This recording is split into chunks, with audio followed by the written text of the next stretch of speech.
শ্রী হরিনারায়ণায় নমঃ নমঃ।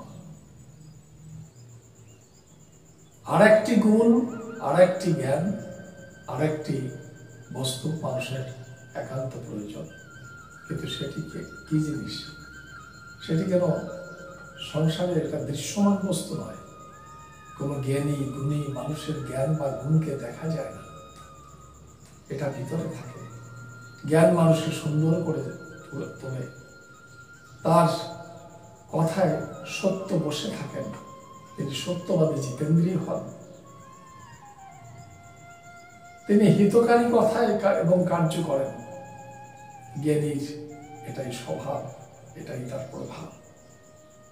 তাই সরস্বতী যে বস্তুটা লাভ করলে মানুষের কথা কার্য সমস্ত সত্যাশ্রিত হয়ে ওঠে, সত্য হয়ে ওঠে, সরস্বতী, তিনি সরস্বতী। কল্পনা করছেন জ্ঞানের দেবী, বিদ্যার দেবীকে। দেবী, আবারও বলছি, তিনি কমলাঙ্গী। একজন অজ্ঞানথম মানুষের স্বভাব যেমন কঠোর হতে পারে, কিন্তু একজন জ্ঞানী মানুষের, মহৎ মানুষের স্বভাব কখনোই কঠোর হয় না, কোমল হয়। তিনি পুরুষ হয়েও মা হয়ে ওঠেন। প্রতিটি জীবকে নিজের সন্তানের মতো ভালোবাসেন, তাদের মঙ্গল আকাঙ্ক্ষাই করে যান, মঙ্গলের কর্ম করে যান এবং সেই চিন্তায় বিভোর থাকেন। তাই আবার বলছি, তাকে স্ত্রী দেবতা জ্ঞান করা হয়েছে এবং তিনি সদা পবিত্র। সৎ জ্ঞান কখনো মানুষকে অপবিত্র করে তুলতে পারে না, তাই তাকে শ্বেত বর্ণনা করা হয়েছে। সরস্বতীর রং সাদা, বীণা হস্তে রেখেছেন। কেন? বীণার সুমধুর স্বরে যেমন মানুষকে ভাববিহ্বল করে দিতে পারে, এক চিন্তাশীলতার দিকে আকৃষ্ট করে তুলতে পারে, ঠিক তদ্রূপ ভাবে বীণা যন্ত্র মানুষকে সুন্দরের দিকে, আনন্দের দিকে, ভাবুকতার দিকে এগিয়ে দিয়ে যেতে পারে। তাই সরস্বতীর হাতে দিয়েছেন বীণা যন্ত্র। তার বাহন তৈরি করেছেন রাজহংস। রাজহংস কেন? রাজহংস তার বাহন কেন? রাজহংস যেমন দুধ আর জল একত্রে মেলানো থাকে, রাজহংস জল ফেলে দিয়ে দুধটুকু পান করে চলে যায়।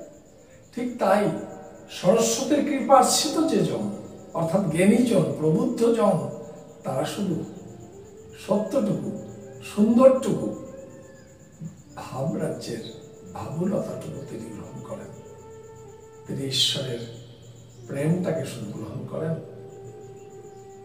নৈসর্গিক বস্তুকে তিনি গ্রহণ করেন। এই নৈসর্গিক পার্থিব কাম, কামনা, বাসনা ইত্যাদির দিকে তার কোনো লক্ষ্য নেই। তাই রাজহংস তার বাহন। কত সুন্দর রচনা, কত অদ্ভুত কল্পনা। কোটি কোটি প্রণাম করি তেমন মনীষীদের চরণে, যারা এমনতর দেবতাকে সৃষ্টি করেছেন। আমাদের শুধু সরস্বতী মায়ের মূর্তি তৈরি করে, লক্ষ্মী মায়ের মূর্তি তৈরি করে, শুধু ফুল, বেলপাতা, চন্দনাদি দিয়ে কিছু ফল ফলাদি, মিষ্টান্ন সামনে রেখে প্রসাদ তৈরি করে দিয়ে শুধু পুজো করলে হবে না। তার ভাবটাকে ভক্তের ভিতরে দেওয়া আমাদের কর্তব্য। কাজেই ব্রাহ্মণ যদি জ্ঞানী না হন, যিনি পূজারী, তিনি যদি সঠিকভাবে একজন গুরুস্থানীয় না হন, তাহলে তিনি পুজো অর্চনা করতে অক্ষম, পুজো করতে পারেন না। আমরা মাটির মূর্তি পুজো করি না।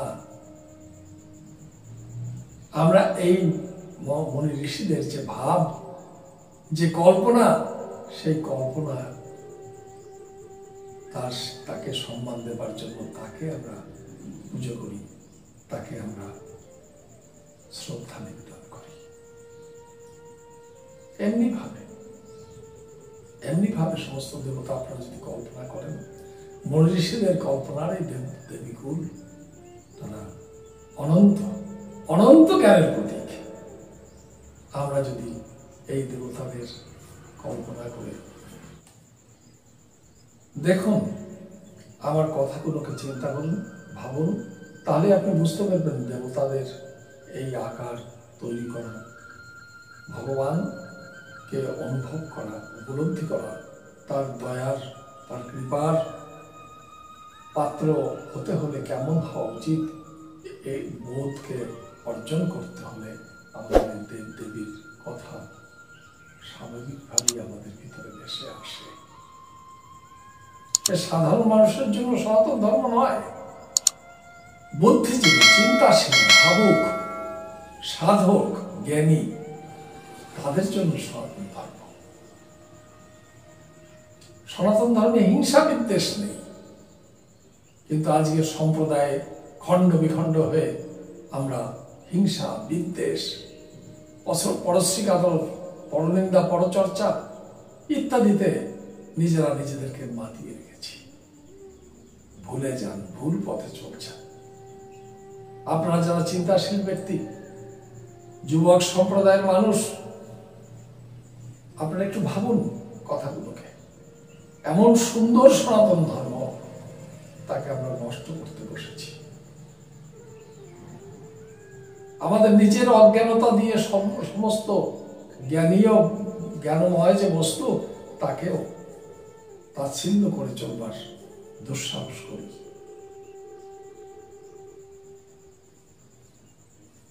এমনি আরেকটি দেবতার কথা না বললেই নয়, গজানন। গজাননের কল্পনাটা ভারী অদ্ভুত। এটি মানুষেরও আকৃতি না, কারণ দেহটা মানুষের হলেও তার মস্তকটি রয়েছে একটি হাতির, গজমুণ্ড। কিন্তু তাৎপর্যটাকে ভাবুন, গণেশ কিসের দেবতা বলে চিহ্নিত?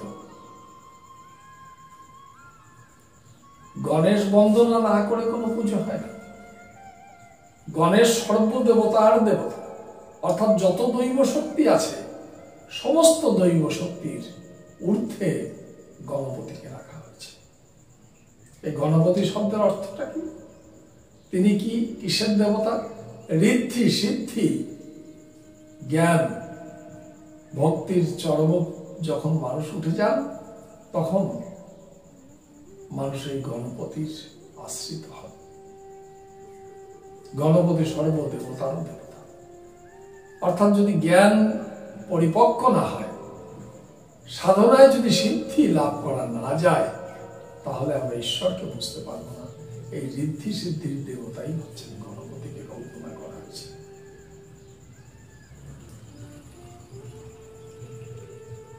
হস্তিটি কেমন?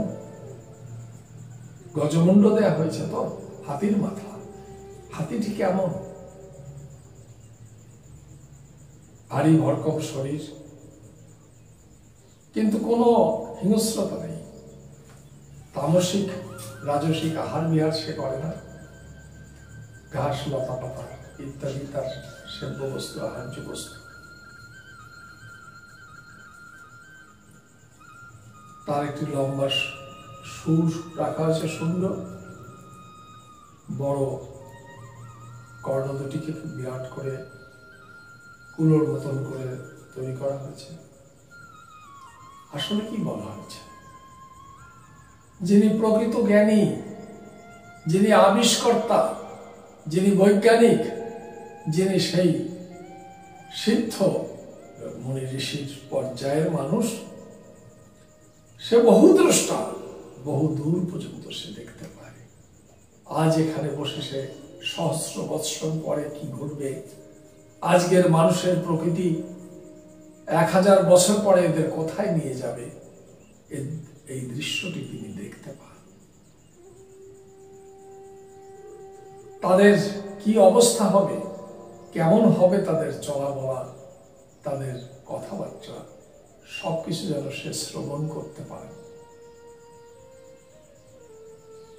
তিনি শ্বাসে প্রশ্বাসে তাদেরকে পর্যন্ত উপলব্ধি করতে পারেন, দেখতে পান। তাদের আহার্যের চিন্তা, তাদের জ্ঞানের চিন্তা, তাদের বুদ্ধির চিন্তা, কারণ সদ্বুদ্ধির প্রয়োজন। মানুষকে সুষ্ঠুভাবে বেঁচে থাকতে হলে সদ্বুদ্ধি না থাকলে, জ্ঞান না থাকলে, পবিত্রতা না থাকলে কিছুতেই সে চিরস্থায়ী হতে পারে না। তার দ্বারা কোনো মহৎ কার্য সম্ভব নয়। কাজী তার সেই দেবদেহটির মস্তক রেখেছে হস্তির মস্তক, গজমুণ্ড। তিনি বিশাল দেহী, নধর দেহী, বালসুলভ তার শরীর। তিনি মোদক ভালোবাসেন, কিন্তু এগুলো রাখবার উদ্দেশ্যটা কি? মোদক অর্থাৎ মিষ্টতা। তিনি ব্যবহারে সুমিষ্ট হবেন, তিনি কথায় মিষ্টতা আনবেন, তিনি ভাবনায় মিষ্টতা আনবেন, তার চিন্তায় মিষ্টতা আনবেন। কিন্তু তার যে বাহনটি ইঁদুর। রহস্য ভাববেন না, তলিয়ে যান, ভাবুন। সনাতন ধর্মের মুনি ঋষিদের পদাঙ্ক অনুসরণ করে তাদের কাছে পৌঁছে যান। ওই গজাননের মতন চিন্তার সুরটা একটু বাড়িয়ে দিন, দেখবেন ঠাকুর বলেছেন তোমার এই জীব দেহের ভিতরে কিন্তু রিপু ইন্দ্রিয় কাম কামনা রয়েছে। তুমি যত বড়ই হও, সর্বদা তোমাকে এই দুষ্ট প্রবৃত্তি থেকে তোমাকে সজাগ থাকতে হবে, নিজেকে সুরক্ষা করে চলতে হবে। তাই যদি তা করতে হয়, আগে তোমাকে পদান্ত করে রাখতে হবে ওই কামনারূপ দুষ্ট ইঁদুরটিকে, যেন তোমার শরীরকে, তোমার মনকে, তোমার প্রাণকে খণ্ড বিখণ্ড করে না তোলে। দেখেছেন কত সুন্দর। যাই হোক, আজকে আমরা এই পর্যন্ত বলি। আগামী দিন আবার পরবর্তী সময়ের কথা বলবো, পরবর্তী আরো কিছু দেবতাদের কথা বলবো। যত ভাবতে যাবেন তত বুঝবেন আমরা কার পুজো করি, কেন পুজো করি। যাই হোক, আপনারা আমাকে এগিয়ে নেবার জন্য আমাকে সমর্থন করবেন, সাবস্ক্রাইব করবেন, লিঙ্ক পাঠাবেন, ভিউ করবেন এবং আশা করি আমার সঙ্গে থাকবেন। জয় হরি।